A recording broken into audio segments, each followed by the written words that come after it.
Halo RRI. Halo RRI. Halo RRI. Halo RRI. Halo RRI hadir setiap Senin dan Jumat dari pukul 9 sampai dengan pukul 10 pagi.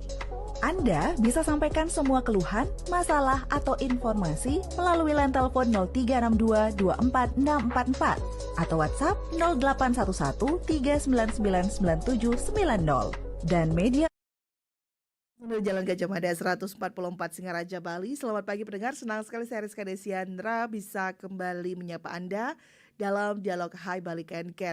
Dan tentunya dalam Dialog Hai Bali Ken kami akan mengajak Anda untuk mengupas isu-isu terkini yang akan dibahas langsung oleh narasumber-narasumber yang hadir di Studio Pro 1 RRI Singaraja.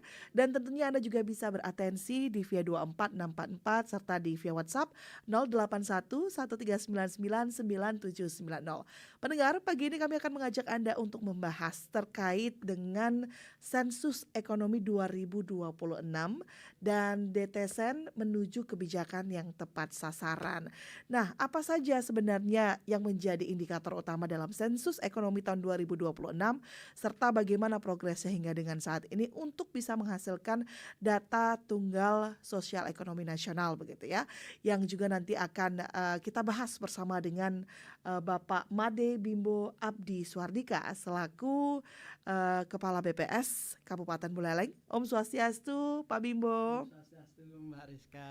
Terima kasih sebelumnya sudah hadir di tengah kesibukannya. Saya yakin Pak Bimbo mempunyai banyak kesibukan begitu ya, tapi menyempatkan diri untuk bisa memberikan sosialisasi, edukasi dan juga pemahaman terkait dengan data-data dalam statistik terutama untuk sensus ekonomi tahun 2026. Dan disempatkan. Terima kasih sebelumnya Bapak. Terima kasih juga Pak Bimbo tidak sendirian. Kita juga nanti akan berbincang bersama dengan penanggung jawab kegiatan sensus ekonomi Bapak Imade Oka Suarcaya. Om Swastiastu Pak Oke. Terima kasih sudah hadir Pak Oke ya, menyempatkan diri untuk menyapa pendengar RRI. Dan tentunya nanti pendengar Anda bisa ikut bergabung di 24644 serta di 081 1399 9790. Baik, saya mau kembali ke Pak Bimbo dulu. Siap. Pak Bimbo, ini sebenarnya untuk DTSEN itu sudah pernah kita bahas. Siap. Begitu ya. Nah, ternyata dalam DTSEN itu bukan hanya ada satu data, ada berbagai data di sana begitu ya. Terutama juga yang merupakan sensus ekonomi tahun 2026. Sejauh mana kemudian DTSEN ini bisa mengakomodir semua data-data yang dibutuhkan untuk bisa merumuskan kebijakan yang tepat sasaran? Silakan Pak Bimbo. Baik, Mbak Rizka, selamat pagi juga warga Singaraja dan Buleleng secara umum. Ya, DTSEN sekarang sedang hangat-hangatnya mulai dimanfaatkan oleh pemerintah pusat dan pemerintah daerah itu sesuai dengan Inpres nomor 4 tahun 2025 terkait data tunggal sosial ekonomi nasional. Jadi dengan pengalaman-pengalaman sebelumnya terkait dengan perlindungan sosial yang dianggap kurang rapi lah, sekarang semakin dirapikan gitu kan, dengan ya semua berevolusi. Sekarang muncul konsep perlindungan sosial dengan menggunakan data dasar seluruh program perlindungan sosial itu adalah data tunggal sosial ekonomi nasional DTSEN. Kalau kemarin pendataannya yang triwulan 2 ya, triwulan 2 bulan Mei juga sudah mulai menggunakan DTSEN, walaupun ya ada yang kurang juga karena kayaknya nggak ada yang sempurna gitu ya. Jadi semua program diharapkan sesuai dengan Inpres nomor 4 2025 itu mendasarkan data tunggal. Data tunggal sosial ekonomi nasional, baik dari pemerintah pusat, artinya yang diwakili oleh kementerian-kementerian sektoral, seperti perlindungan sosial untuk dari Kementerian Sosial, Kementerian Kesehatan, nanti Kementerian Pendidikan, begitu juga sampai tingkat daerah sebenarnya.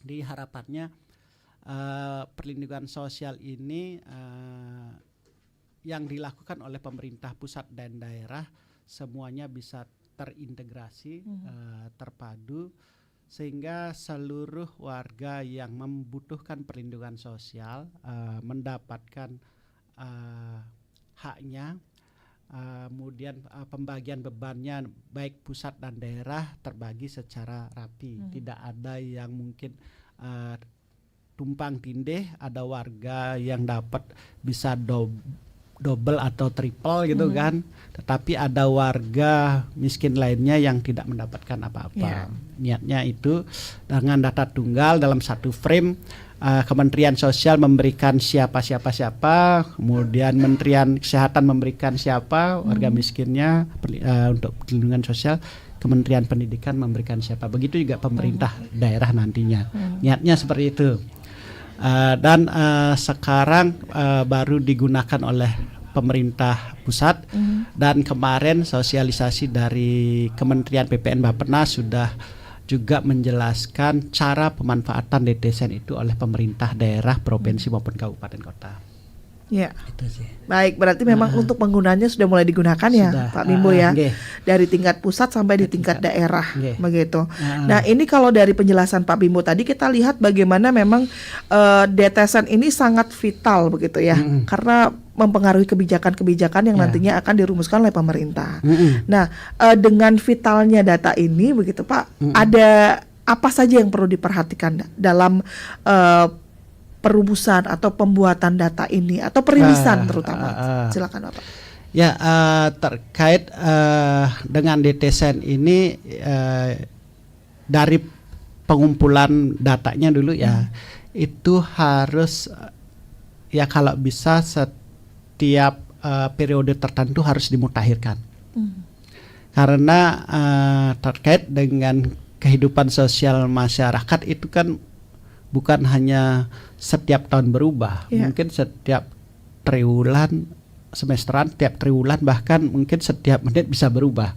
Artinya orang kaya bisa mendadak jadi miskin, atau orang miskin bisa berubah jadi tidak miskin lagi. Itu kan sangat memungkinkan, sehingga ketika itu tidak dimutakhirkan ya ada yang bisa nggak tepat sasaran di mata masyarakat. Itu sudah kaya kok dapat bantuan. Begitu kan. Ini ada orang miskin kan nggak mendapat bantuan. Ya itu ketika data-data itu tidak dimutakhirkan yang dijadikan dasar perumusan kebijakan, bisa dianggap di lapangan bisa salah tepat sasaran. Salah tepat sasarannya mungkin bukan berarti sebenarnya pengumpulan datanya yang salah, tapi belum terupdate. Mungkin kondisi saat dulu dia miskin, sekarang saat penyaluran sudah tidak miskin lagi. Dulu pada saat pengumpulan data dia tidak miskin, pada saat penyaluran malah jadi miskin gitu kan. Jadi seperti tidak tepat sasaran. Itu yang pertama, pemutakhirannya. Kedua, terkait pemutakhiran, kalau hanya dilakukan oleh BPS itu sangat berat. Ini makanya di Inpres itu kayaknya ditujukan kepada 18 kementerian, termasuk pemerintah daerah, gubernur dan bupati, untuk berkolaborasi melakukan pemutakhiran DTSN tersebut. Jadi daerah bisa memutakhirkan, kementerian-kementerian sektoral bisa memutakhirkan, semua data-data yang dikumpulkan oleh pemerintah kabupaten, provinsi, kementerian bisa nanti berikan datanya kepada BPS, mekanisme dari pemutakhiran itu. Nanti BPS akan memberikan data balikan terkait data yang sudah dimutakhirkan. Karena terkait perankingannya untuk desilnya, desil 1 sampai desil 10 itu sesuai instruksi itu diolah di peringkat oleh BPS. tetapi secara penggunaan dikembalikan lagi oleh kementerian sektoral atau pemerintah daerah. Nah, yang dibantu itu seperti siapa, silahkan. Cuma kami hanya memberikan pertimbangan bahwa dengan data yang dikumpulkan itu bahwa rumah tangga A, rumah tangga B sampai rumah tangga berikutnya itu secara perankingan dari 39 variabel di DTSN itu seperti berikut begitu. Idealnya pemutakhiran itu berapa periode, Pak Bimbo? Ya kalau mungkin sekarang secara konsepnya dibuat triwulanan. Karena ya sebaiknya sih setiap sesegera mungkin dimutakhirkan, tapi prakteknya itu kan akan sangat menyulitkan. Karena kalau setiap saat melakukan sensus beban anggaran juga berapa, beban tenaga juga berapa, itu pertama. Kemudian di pengolahan juga akan ribet kan. Ini baru kemarin di ranking, sekarang udah ada lagi dimutakhirkan kan gitu kan. Itu sehingga secara konsep kemarin untuk DTSN ini oleh Kementerian Sosial kayaknya dia melakukan pertriwulanan, itu paling cepat. Kemudian yang lain-lainnya tinggal menunggu dari kontribusi kolaborasi dari kementerian sektoral maupun pemerintah kabupaten, kota maupun provinsi. Oke, baik. Dan salah satunya yang sekarang sedang dilakukan oleh BPS itu adalah sensus ya. Sensus ekonomi. Sensus ekonomi. Bagian lain juga ya terkait dengan data tunggal juga, tapi bagian sektor yang berbeda. Kalau ekonomi ini kan terkait dengan usaha. Kalau DTSN tentang sosial, tentang kondisi sosial masyarakat. Tapi sensus ini menjadi salah satu bagian juga dari DTSN juga, Pak Bimbo. Agak berbeda, sektornya berbeda. Baik, saya mau ke Pak Oka kalau begitu nih terkait dengan sensus ekonomi pada tahun 2026. Nah, untuk sampai dengan saat ini, bagaimana untuk progresnya dari sensus ekonomi ini, Pak Oka? Mungkin bisa dijelaskan dulu agar kita mempunyai persamaan persepsi kepada pendengar dan juga yang sedang mendengarkan siaran ini. Silakan, Pak Oka. Baik, terima kasih Mbak Rizka. Baik, untuk sensus ekonomi untuk kegiatan lapangan detailnya akan dilakukan tahun depan. Namun dari tahun 2025 ini kita sudah melakukan beberapa kegiatan untuk mendukung sensus ekonomi 2026. Seperti yang paling utama adalah kita melakukan updating ya daripada perusahaan atau usaha direktori seperti itu ya. Beberapa kita juga melakukan koordinasi dengan stakeholder kita yang ada di Kabupaten Buleleng ya, seperti dengan PHRI ya, kita meminta data terkait dengan daftar usaha-usaha yang di bidang pariwisata, karena kita tahu di Kabupaten Buleleng ini kalau kita lihat corak ekonominya atau usahanya itu selain pertanian juga tentang pariwisata seperti itu. Jadi yang pertama kita update dulu direktori kita tentang usaha-usaha di bidang pariwisata. Beberapa stakeholder seperti kita juga ke PD Pasar ya, PD Pasar, terus juga kita ke Dinas Pariwisata juga terkait dengan updating usaha dari pariwisata seperti itu. PD Pasar kita juga melakukan sosialisasi agar pada saat pendataan di lapangan kita mendapatkan izin gitu untuk masuk ke pasar-pasar seperti itu. Jadi untuk 2025 ini kita menguatkan dari sisi publisitas dan koordinasi terhadap stakeholder kita untuk mendukung sensus ekonomi 2026 seperti itu. Nah, artinya persiapannya sudah dilakukan dari sekarang ya, Pak ya. Sudah. Apa yang sekarang sedang digalakkan untuk persiapan sensus ekonomi tahun 2026 ini, Pak Oka? Untuk yang sekarang kita menekankan lebih ke kita mendaftarkan semua usaha-usaha yang ada di Kabupaten Buleleng seperti itu. Beberapa langkah yang sudah disiapkan ya, kita berkoordinasi dengan provinsi, yaitu kita mengambil data-data, kita melakukan scraping gitu ya, data-data yang ada di web seperti itu. Juga beberapa perusahaan-perusahaan yang usaha-usaha sektor pariwisata yang kita dapatkan dari dinas-dinas, dari stakeholder, kita juga sudah daftarkan gitu. Artinya itu hanya berupa daftar dulu gitu. Untuk data lengkapnya seperti jumlah tenaga kerja, lalu bagaimana keuangannya seperti itu, baru akan kita lakukan pencatatan lapangan di tahun 2026 seperti itu, Mbak. Nantinya apa saja yang bisa kita lihat dalam sensus ekonomi tahun 2026 ini, Pak Oka? Baik, untuk data sensus ekonomi 2026 kita akan di tahun 2026 setelah kita lakukan pengolahan kita akan mendapatkan profil usaha di Kabupaten Buleleng ini, seperti misalkan sebagian besar tuh dominan gitu ya usaha yang ada di Buleleng itu apa sih gitu ya, misalkan dari sektor pariwisata atau dari sektor jasa dan lain sebagainya. Di dalamnya juga kita bisa mendapatkan data mengenai tenaga kerja yang dilibatkan dalam setiap usaha tersebut. Kita menggunakan pencatatan dengan menggunakan KBLI. Jadi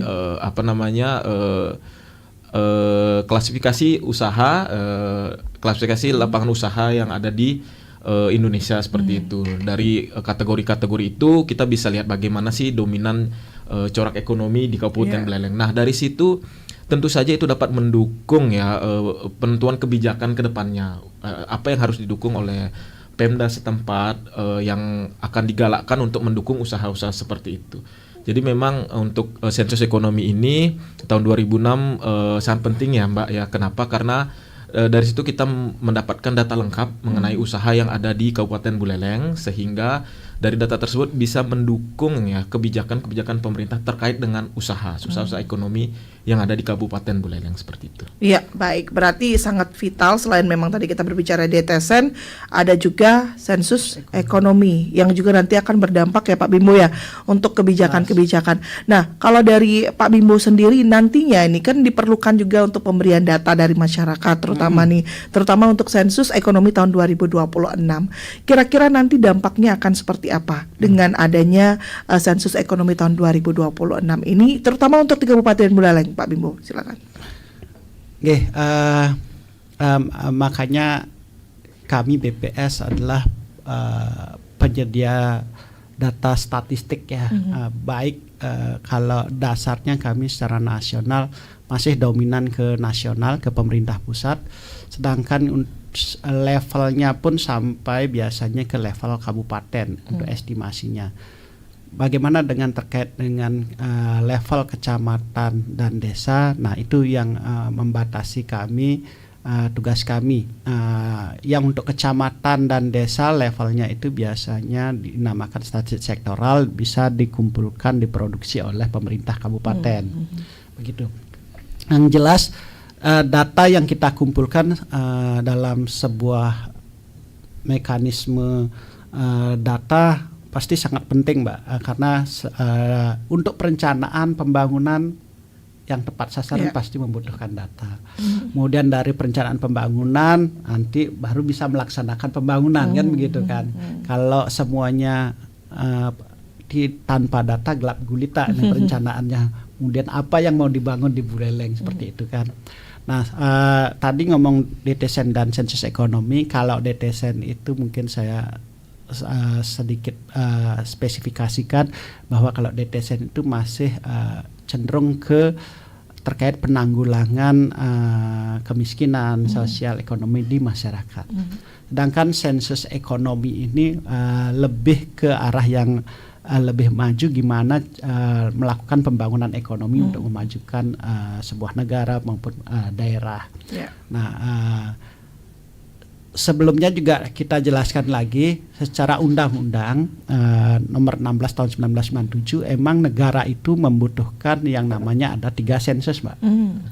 Sensus penduduk berakhirat 0 itu, sensus pertanian itu berakhiran 3, dan sensus ekonomi berakhiran 6.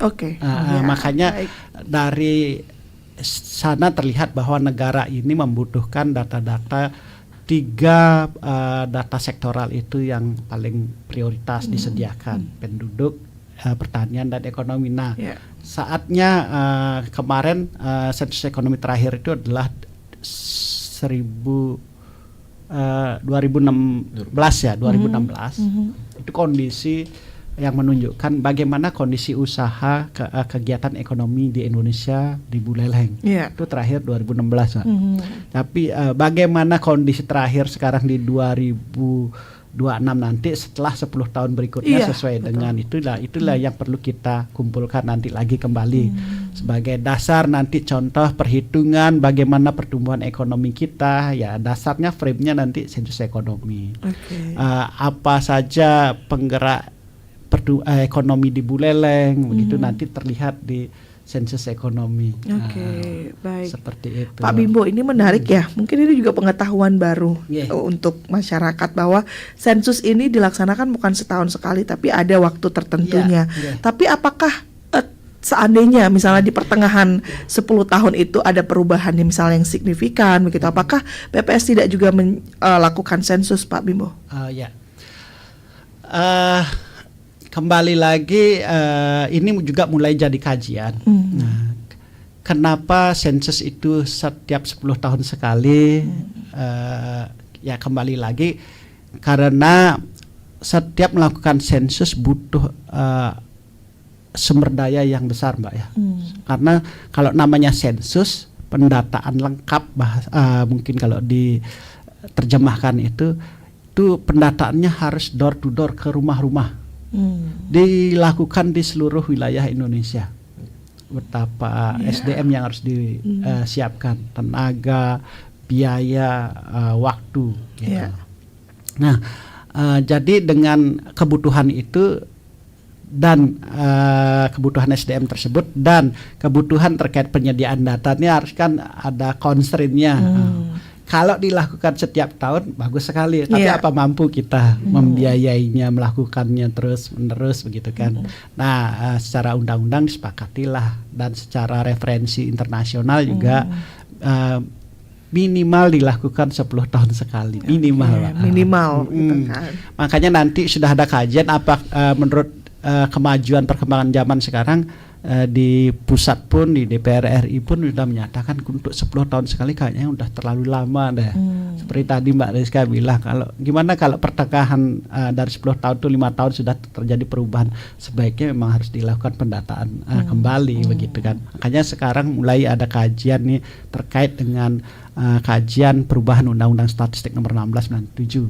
Apakah sensusnya nanti per 5 tahun, per 6 tahun, per 7 tahun, boleh saja tinggal sepakati dalam undang-undang. Tapi minimal harus dilakukan 10 tahun sekali begitu secara standar internasional. Oke, baik, kita sedang menunggu artinya ya, apakah memang nanti akan ada perubahan atau tidak begitu kan.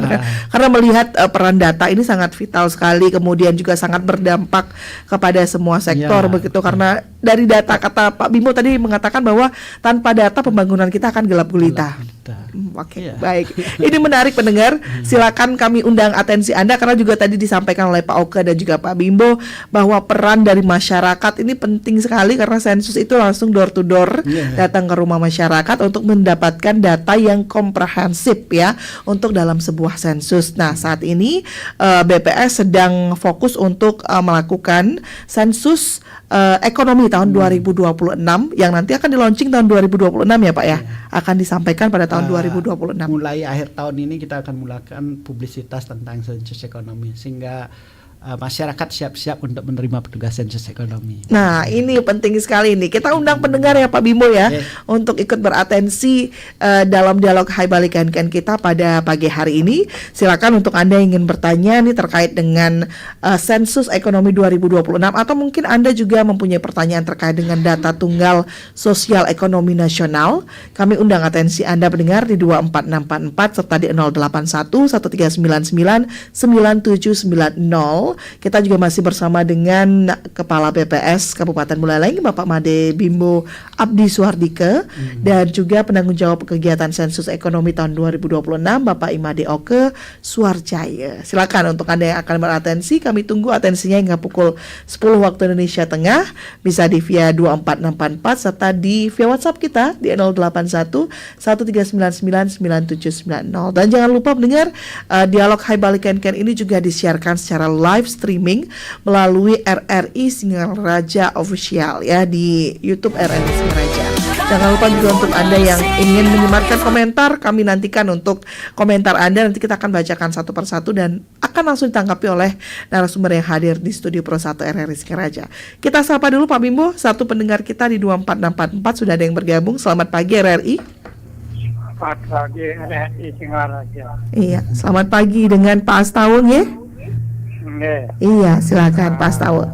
Yang bertanya mantan deh. Iya, silakan Pak. Kan ada dua narasumbernya dari BPS yang tentang sensus ekonomi. Yang pertama-tama mengenai data. Kalau Bapak mendata itu, katanya tadi kan 10 tahun, mungkin dirubah menjadi 5 tahun, supaya data-data itu pada akhirnya akan mengena di dalam perencanaan, tentang penyakit. Nah, yang kalau misalnya soal jumlah petani, petani yang ada di Kabupaten Buleleng itu berapa jumlahnya? Kalau sudah tahu itu mungkin lahan-lahan pertanian yang dilola itu kita juga tahu luas dan banyaknya, sehingga dalam 1 tahun, 2 tahun berapa sih penghasilan beras itu? Ini termasuk data-data soal ekonomi. Nah, kedua masalah sensus, mengenai masalah ekonomi ini. Kalau masalah ekonomi kemarin yang dengar di TV untuk bansos itu secara umum, secara nasional diumumkan bahwa bansos itu salah sasaran kurang lebih 45%. Nah, dalam hal ini mungkin BPS maupun sensus ekonomi itu untuk di Buleleng sampun rapi nih. Ada hal-hal yang nyapir, artinya yang sebenarnya dapat tidak dapat. Baik. Tidak dapat, ya dapat. Sekian, terima kasih Om. Santi Om.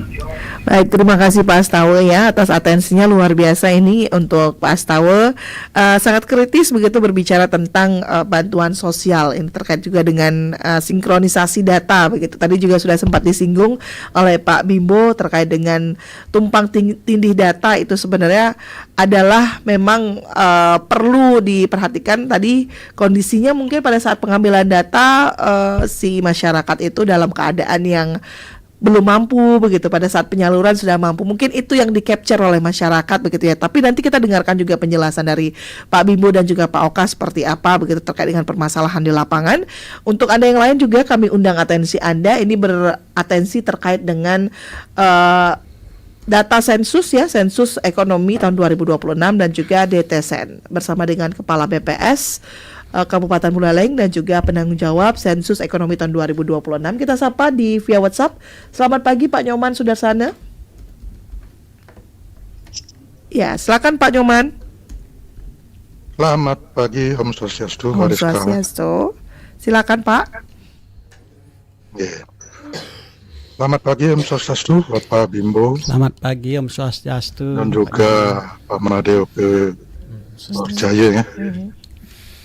Terima kasih Bapak telah dapat menyampaikan informasi-informasi dialog interaktif terkait dengan data ekonomi nasional tahun 2026.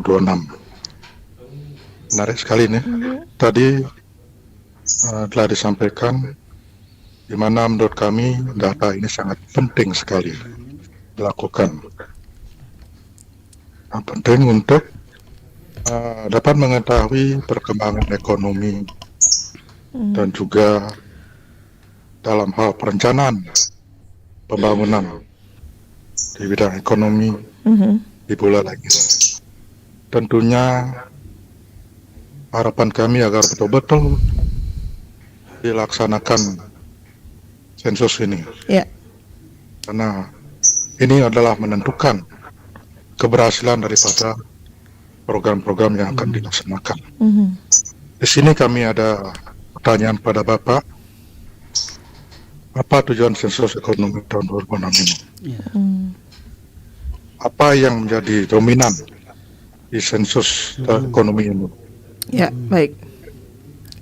Dan juga kami lihat di masyarakat masih ada ketimpangan terkait dengan sensus yang telah Bapak lakukan.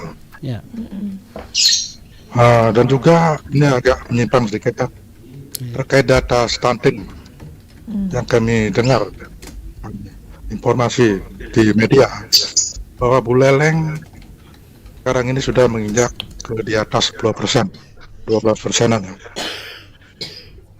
Tapi kami dengar sebelumnya data tersebut sudah sangat menurun 6%. Ini bagaimana menurut Bapak, Pak Bimbo? Iya. Di mana dapat data yang 12% ini? Itu saja kami sampaikan. Mudah-mudahan dengan pendataan ekonomi di tahun 2006 ini akan dapat menjawab kelemahan-kelemahan, kekurangan ekonomi di Buleleng ini. Dan juga siapa saja yang terlibat dalam sensus ekonomi tahun 2006. Apakah melibatkan petugas desa dan lain sebagainya. Ini sangat penting sekali agar berkolaborasi dengan masyarakat juga, agar data yang disensus ini betul-betul akurat dan berguna untuk pembangunan. Sekian, terima kasih. Baik, terima kasih Pak Nyoman Sudarsana sudah ikut beratensi. Luar biasa ini untuk atensinya. Ada beberapa catatan juga ini Pak Bimbo, nanti bisa langsung ditanggapi. Kita sapa dulu pendengar lainnya yang sudah ikut bergabung juga di via telepon kita. Ada Pak Benson Andika yang sudah bergabung. Baik Pak Benson, sebentar kami mungkin mengalami kendala ini. Oke, kita akan kembali tersambung dengan Pak Benson Andika yang sudah menghubungi kami di via WhatsApp. Selamat pagi Pak Benson. Iya, silakan Pak Benson. Selamat pagi, Swastiastu. Swastiastu, silakan Pak Benson. Oke. Pagi Bapak narasumber. Selamat pagi Pak Benson. Oke. Data apa nggih? Nggih. Sekarang kan masyarakat secara umum media sosial ya. Sering sekali masyarakat di bawah juga lihat misalnya BPS punya data tentang apapun itu penduduk misalnya. Rakyat juga dihadapkan pada data yang ditunjukkan oleh pihak swasta misalnya. Yang seolah-olah berbeda. Nah, yang dijadikan sebagai rujukan yang kan jadinya tuh pemerintah seolah menggunakan data BPS misalnya. Sementara di tempat lain data lain lah. Entah itu PBB ataupun swasta dan sebagainya. Kalau nggak salah kan juga waktu ini juga ada dalam tanda kutip kayak bukan gugatan apa ya, dilaporkan ke PBB itu ya. Itu kan gimana tuh jadinya masyarakat biar nggak bingung nih.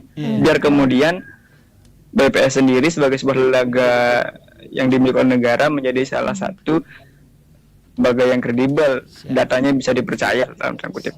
Nah, ini kemudian berlanjut dengan kompetensi surveyor. Gimana kemudian kami atau tiang pribadi meyakini bahwasannya tenaga surveyor tersebut memang kompeten. Bukan sekedar buat data, apalagi dia sudah punya pengalaman nih sebagai surveyor. Jadi dari rumahnya saja dengan ini kok jawabannya ini jawabannya gitu misalnya gitu. Baik. Itu saja mungkin. Pak Benson, terima kasih atas atensinya Pak Benson di via WhatsApp begitu. Beliau menyoroti tentang ada beberapa data yang kemudian ditampilkan kepada publik. Nah, ini bagaimana begitu Pak Bimbo, tapi sebelum ditanggapi kita akan rehat sejenak dulu dengan satu buah iklan layanan masyarakat. Tetaplah bersama kami pendengar di Pro 1 RRI Singaraja, kanal informasi dan inspirasi. Pro 1, kanal informasi dan inspirasi. Pro 1.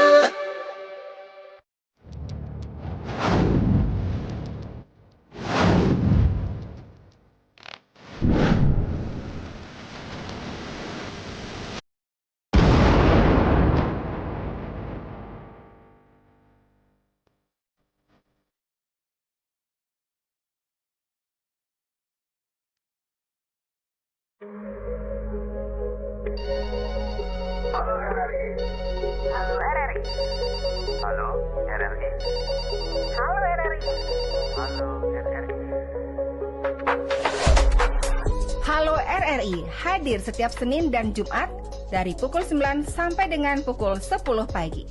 Anda bisa sampaikan semua keluhan, masalah, atau informasi melalui line telepon 0362 24644 atau WhatsApp 0811 3999790 dan media sosial RRI Singaraja. Suarakan masalah Anda dan temukan solusinya bersama Halo RRI.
Pendengar, terima kasih Anda masih bersama kami di Pro 1 RRI Singaraja, kanal informasi dan inspirasi. Masih bersama saya Rizka Desiandra, dan tentunya kita juga masih bersama dengan narasumber yang sudah hadir di studio Pro 1 RRI Singaraja, bersama dengan Bapak Kepala BPS Kabupaten Buleleng, Bapak Made Bimbo Abdi Suardika, dan penanggung jawab kegiatan sensus ekonomi, Bapak Imade Oka Swarcaya. Tadi sudah ada 3 orang penelpon Pak Bimbo yang bergabung, begitu ada Pak Astawa, Pak Nyoman Sudarsana, dan juga Pak Benson Andika. Kita ke Pak Astawa dulu, ini terkait dengan data yang mungkin menumpuk dan terkesan tidak tepat sasaran, Pak. Begitu. Bagaimana tanggapannya? Silakan Pak Bimbo. Nggih, terima kasih Mbak Rizka. Tapi catatannya Pak Astawa sangat kami appreciate karena beliau sudah menyadari bahwa mudah-mudahan nanti sensus ini itu bermanfaat bagi updating dalam perencanaan penentuan kebijakan seperti itu. Berarti beliau sudah sangat sadar pentingnya data gitu kan. Ada terkait berapa sejumlah petani, luas lahan sempat ditanyakan itu juga. Ya, terkait dengan jumlah petani kami juga sesuai dengan undang-undang kita juga sudah melaksanakan sensus pertanian, Mbak. Jadi secara nasional makroekonomi yang dibutuhkan membutuhkan sensus itu ada 3 tadi seperti tadi. Ada makroekonomi terkait dengan jumlah penduduk, makroekonomi terkait dengan pertanian, di sensus pertanian, dan makroekonomi terkait dengan struktur ekonomi, karakteristik usaha terkait ekonomi digital itu pada saat sensus ekonomi. Ada 3 sensus itu dan 3 indikator makroekonomi yang dibutuhkan secara undang-undang menjadi statistik dasar kita. Itu kalau terkait jumlah petani sudah ada di tahun 2023 di Buleleng, mungkin nanti bisa dicek di website kami. Semua hasil sensus kami rilis di website kami secara resmi. Kemudian terkait dengan bansos 45% salah sasaran, bagaimana hal tersebut? Sampai saat ini mungkin kami klarifikasi juga agak kami serahkan juga bahwa kami hanya menyediakan data, mensupport data baik pemerintah pusat kepada kementeriannya, kepada pemerintah daerah berupa data populasi, data tunggal sosial ekonomi nasional. Siapa yang diberikan bantuan sosial kepada warga-warga masyarakat itu ditentukan oleh kementerian sektoralnya sendiri, Mbak. Jadi kami hanya memeringkatkan bahwa ada 10 kelompok dari populasi di Kabupaten Buleleng, provinsi maupun nasional. Tetapi siapa yang mendapatkan bantuan itu kembali lagi ke kementerian sektoral atau dinas teknis sektoral terkait. Jadi misalnya siapa yang mendapat bantuan sosial untuk raskin misalnya, itu ditentukan oleh Kementerian Sosial sendiri. Syaratnya baru biasanya mempertimbangkan, biasanya syaratnya dari desil 1 sampai desil 5 itu yang berpeluang mendapat. Kemudian spesifiknya lagi di sana nanti biasanya hanya keluarga tunggal, tidak punya pekerjaan, itu kembali lagi syarat spesifiknya ditentukan oleh Kementerian Sosial.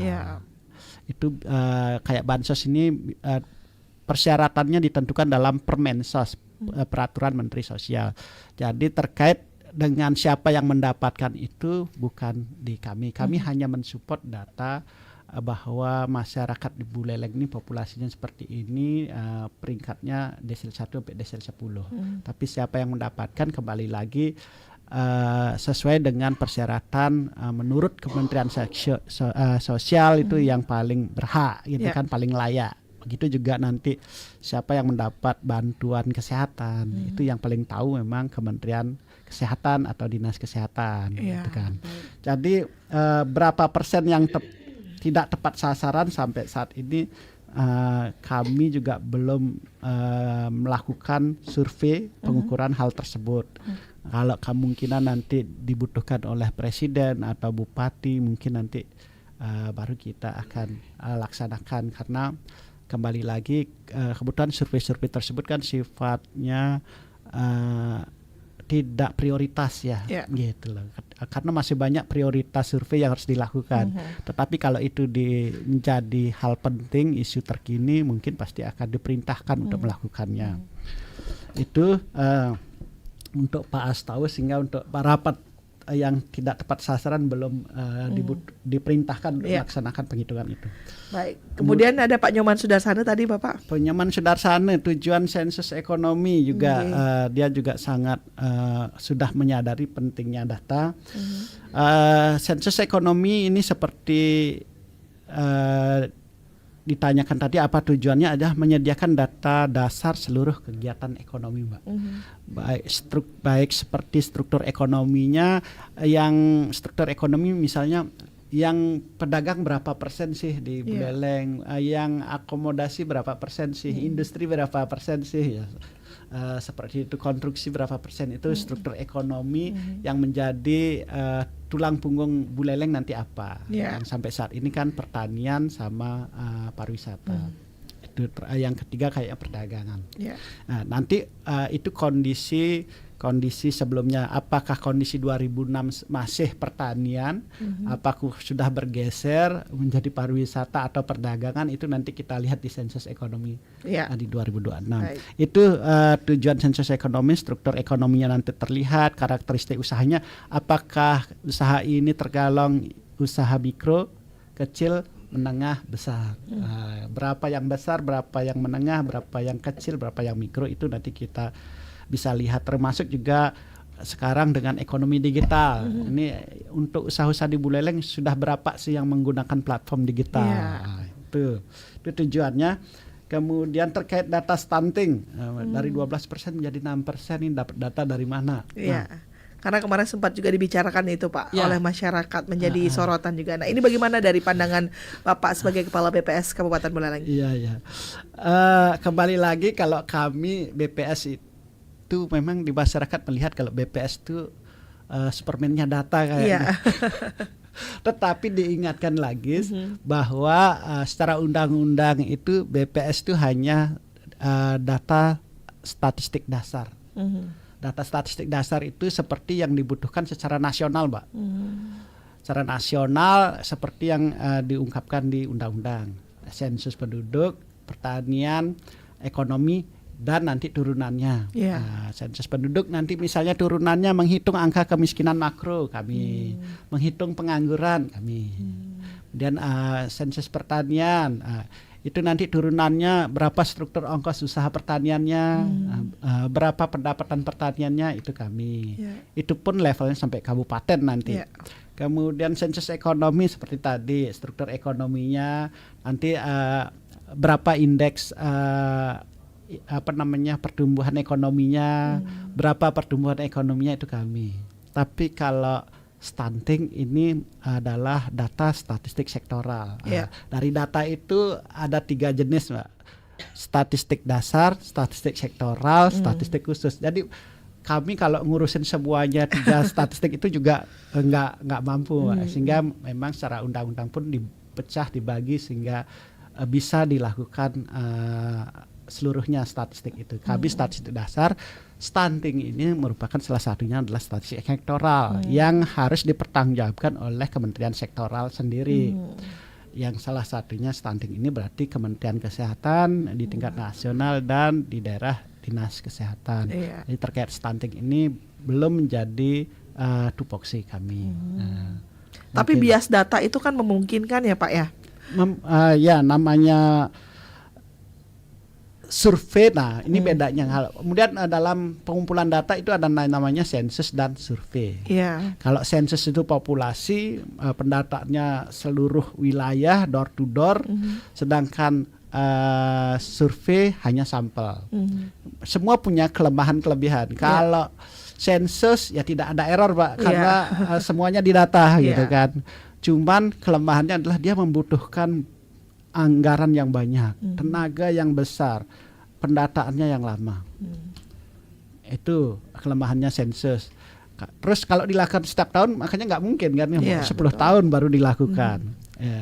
Kemudian untuk hal-hal yang lebih cepat dibutuhkan, itu ya menggunakan survei. Ngambil sampel dengan anggaran yang lebih sedikit pastinya, kemudian tenaga lebih sedikit dan lebih cepat.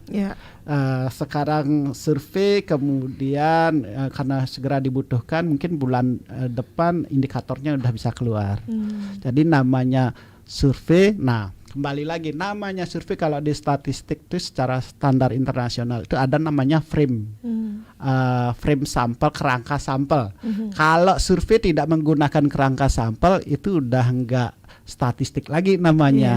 Itu namanya purposive yang tidak bisa indikatornya menggambarkan populasi. Jadi harus punya kerangka sampel. Kerangka sampel hanya didapat pada saat melakukan sensus, Mbak. Kerangka sampel itu adalah kerangka seluruh populasinya disiapkan, kemudian akan diambil sampel secara statistik nanti gitu. Kalau populasinya aja nggak punya, mau melakukan sampel tujuannya untuk menggambarkan populasi udah nggak bisa kalau tidak ada kerangka sampelnya. Nah ini perlu menjadi pemahaman juga ya, terutama untuk masyarakat yang mungkin masih juga bingung ataupun mempunyai pemahaman yang tidak sejalan. Nah ini sudah dijelaskan secara spesifik oleh Pak Bimbo begitu ya. Serasa kuliah 3 SKS Bapak. Masyarakat kami juga memaklumi, masyarakat itu merasakan kalau data pokoknya ke BPS, padahal betul. Ada 3 jenis data tadi. Yang ke BPS itu adalah statistik dasar. Nah itu juga penting menjadi pengetahuan juga untuk kita. Data sektoral itu harus dipisah-pisahkan, yang mana memang dari kementerian, begitu ya Pak ya. Betul. Baik, nah ini mungkin dari Pak Benson Andika juga ini menjadi pertanyaan juga mungkin dari masyarakat juga, karena biasanya ini kalau muncul data swasta, data apa itu biasanya menjelang pemilu, itu banyak sekali ada data. Nah itu bagaimana? Nah ini bagaimana Pak Bimbo? Kembali lagi. Data tadi dibedakan 3 jenis, dasar, sektoral, khusus. Salah satu sektoral ya tentang kesehatan, Kementerian Kesehatan. Nanti tentang jumlah petani setiap tahunnya, ternak, tanaman pangan, hortikultura itu Dinas Pertanian, gitu kan Mbak. Tentang transportasi, perhubungan kan gitu. Nah yang khusus itu salah satunya adalah kebutuhan-kebutuhan khusus lainnya di luar dasar dan sektoral, seperti berapa persen sih pangsa pasar masyarakat di sini untuk minuman kopi gitu kan, khusus itu. Kemudian berapa persen sih elektabilitas saya nih kalau jadi calon bupati, nah itu khusus itu Mbak. Itu bisa dilakukan oleh lembaga survei swasta maupun perorangan. Itu kalau kami kembali lagi statistik dasar, kami BPS itu selalu berkoordinasi dan ikut dalam forum-forum internasional, sehingga standar kami adalah sudah standar internasional. Ketika melakukan survei pasti harus ada kerangka sampelnya, sehingga secara saintifik ketika kita mengambil sampel bisa digunakan untuk mencerminkan populasi. Tetapi ada yang melakukan survei tanpa menggunakan kerangka sampel. Tapi kalau tidak ada kerangka sampelnya, gimana mau estimasinya bisa mencerminkan populasi, itulah yang bisa Iya. menghasilkan data yang bias. Baik. Ketika kerangka sampelnya tidak ada. Ya, sebelum saya ke Pak Oka, mungkin ini jadi stretching juga Pak Bimbo. Jika dihadapkan dengan dua data yang sama begitu, tapi dengan gambaran struktur yang berbeda, itu bagaimana? Misalnya dari BPS mengatakan A, Ya. ataupun dari lembaga swasta mengatakan B. Ya. Itu bagaimana Pak Bimbo?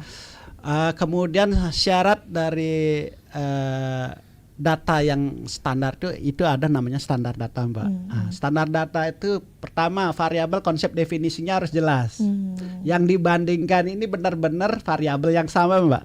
Jangan variabelnya sama, kemudian konsep definisinya berbeda. Nanti saya contohkan. Kemudian ada yang namanya standar data itu terdiri dari ukuran. Ukurannya udah sama nggak? Ada namanya metadata. Metadata itu penjelasan dari variabel tersebut. Contohnya penduduk.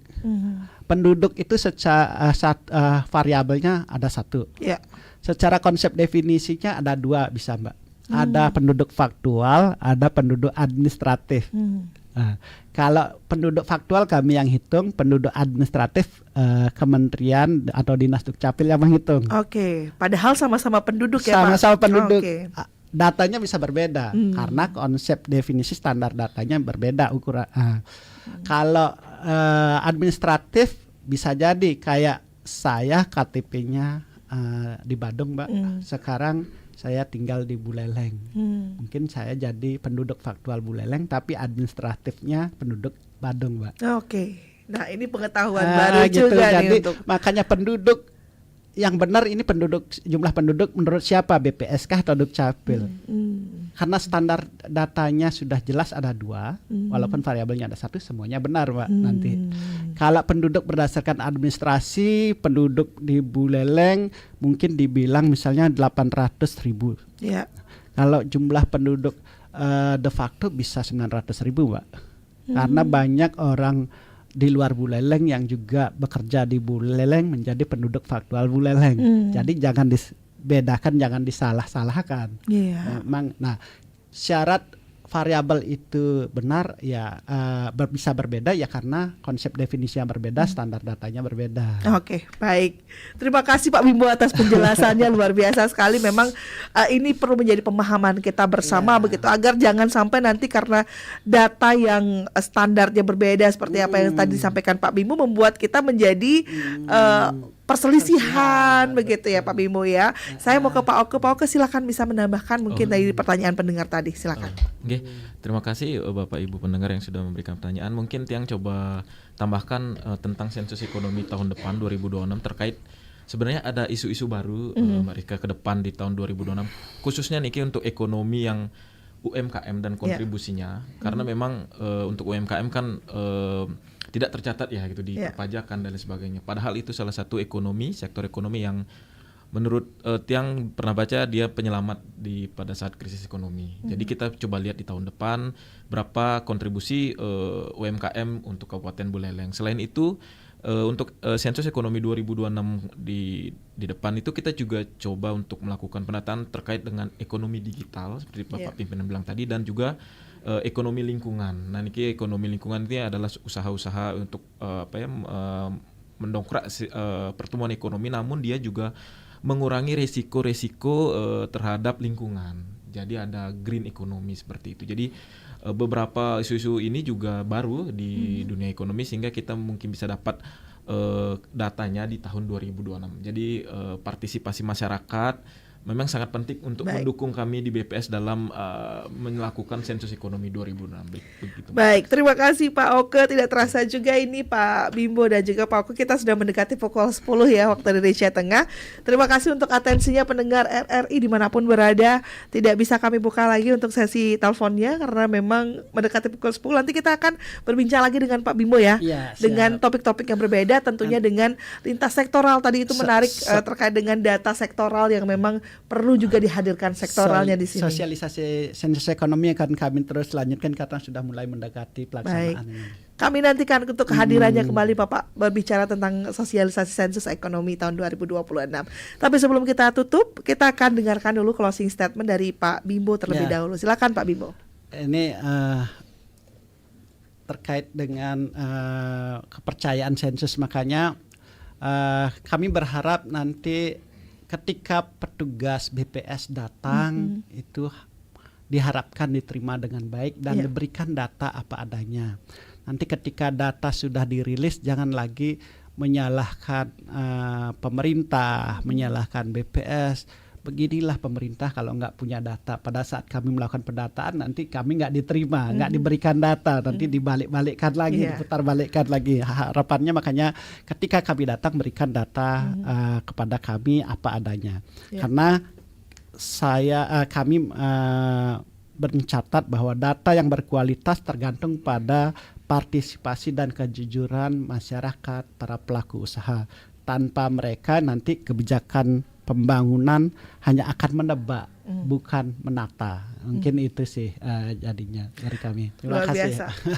Tanpa ada data, kebijakan hanya akan menebak. Hanya akan menebak, bukan menata. Bukan menata. Luar biasa Pak Bimbo. Luar biasa ya. Pak Oke, silakan bisa memberikan closing statement. Baik, mungkin sedikit aja tentang sensus ekonomi. Jadi kami mendata tidak terkait dengan pajak. Sekali lagi tidak terkait pajak. Jadi berikan data apa adanya yang benar-benar merupakan data dari perusahaan atau unit usaha masing-masing Bapak Ibu gitu, baik secara door to door atau melalui perusahaan seperti itu, dan sekali lagi tidak terkait dengan pajak sehingga terima petugas kami datang dan berikan data apa adanya yang sesuai dengan keadaan di lapangan. Terima kasih Pak Oke, luar biasa ya. Kita juga harus support juga terutama untuk pendengar dimanapun berada nanti yang didatangi oleh petugas sensus ekonomi, berikan data yang sebenar-benarnya karena ini mendatanya juga tidak terkait dengan pajak. Ini untuk keberlangsungan usaha Bapak Ibu juga ke depannya begitu ya. Baik, apa Pak Bimbo. yang perlu ditata oleh pemerintah kan gitu nih. Baik, jadi sampaikan data yang sebenar-benarnya agar nanti bisa menjadi batu pijakan untuk kebijakan di masa yang akan datang. Pak Bimbo, terima kasih banyak. Makasih, Pak Oke, terima kasih banyak juga sudah hadir. Dan pendengar jangan kemana-mana karena setelah dialog Hai Balikan Ken ini kami akan hadirkan rangkaian acara lainnya yang sayang untuk Anda lewatkan. Tetaplah bersama kami di Pro 1 RRI Singaraja, kanal informasi dan inspirasi. Hey, kanal informasi.